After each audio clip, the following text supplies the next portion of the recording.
was a master tailor. Yeah. It's a trade that he learned in Italy, came over here, and he applied it. He worked for a few people, but most of his working career, he worked for himself. In Halifax and in Dartmouth, had a few different shops, moved around a little bit between the two cities, but he was a master tailor. Yeah, and he loved sports. He loved watching Soccer, mainly hockey, F1, which he actually took. His grandson, my son, really enjoys F1. So one of the times he was here, we watched it together. So it was kind of nice. Dad was, he had a great sense of humor. He always was funny. A lot of my friends say that. They remember he always made them laugh. He all of a sudden, when he got sick this last time, I think it was you, brought him a Tim Horton donut. Yeah, he was never into sweets or any of that stuff. And he liked the sugar donut, and so we would bring him one every day. And one day I didn't bring it, and he wasn't very happy with me. He let me know it, his little look. Yeah. And then I think the Thursday before he passed away, I had brought him a donut, and he had chicken noodle soup. He wasn't eating very much, and he dunked his donut in the soup. I'm like, Dad, you just dunked your donut in the soup, and he bites it. He goes, it's good. Really? He would have never done that before. Well, no, he wouldn't have been eating a donut. No, he would have been a donut.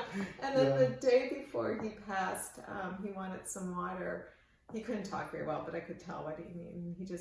He looked at me and goes, whiskey. And I said, you want ginger ale? He goes, whiskey. I said, you want whiskey in your ginger ale? And he kind of just had a little smirk. So he still had a sense of humor right to the very end. And, I think he used to flirt with the girls too. Oh, definitely.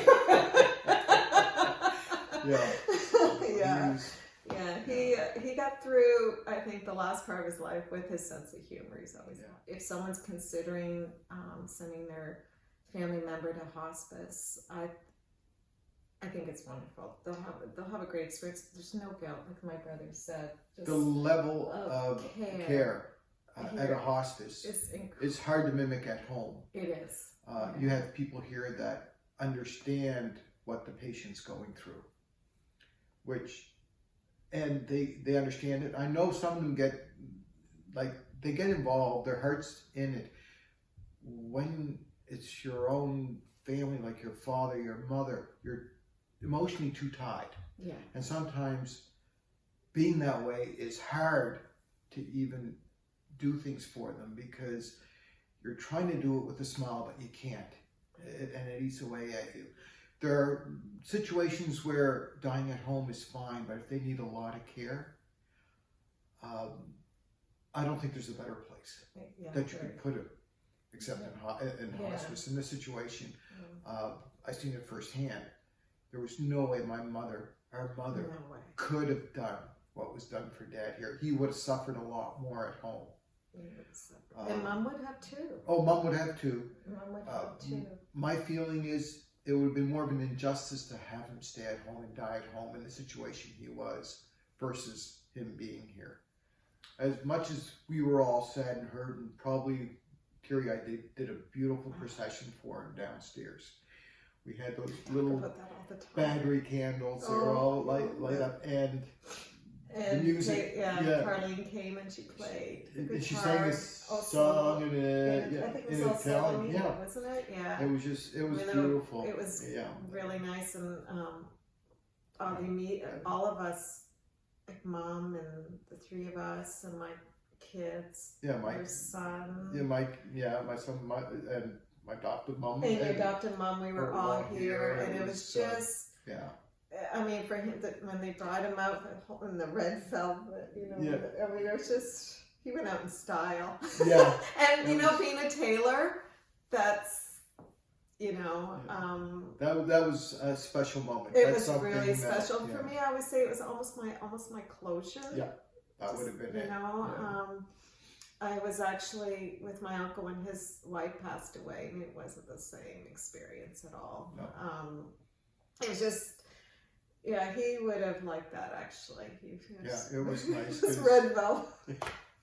He just He- loved yes, it. they- He loved being dressed up. And everybody, the workers and all, and everyone Everybody. had lined up in the hallway. It was just, oh my gosh, It it was was- like a little parade Yeah. for him. It was great. It was was- great it because was- he didn't want anything. Yeah, that's right. Yeah, he didn't want anything. He didn't want. anything, but I think he would have really liked that. He would have loved that. He would love that Yeah. because it would have been more personal. It would have been And more personal.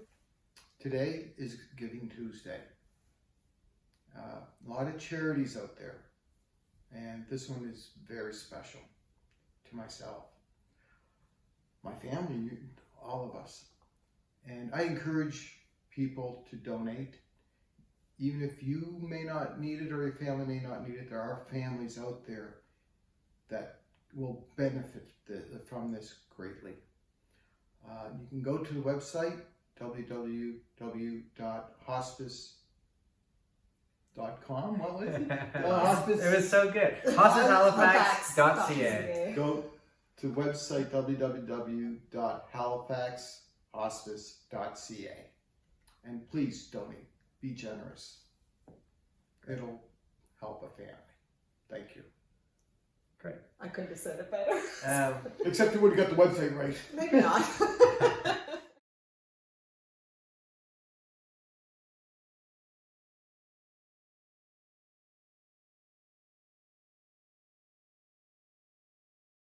Great. He did really well. I like stumbled and. No, I think we both did well. You still talked 60% more than I did, so that's okay. That's just because I talk a lot. I think you both did great. Yeah. It was wonderful. But this comes from the heart. This isn't, Exactly. it really does. Exactly. And that's what we want. Yeah.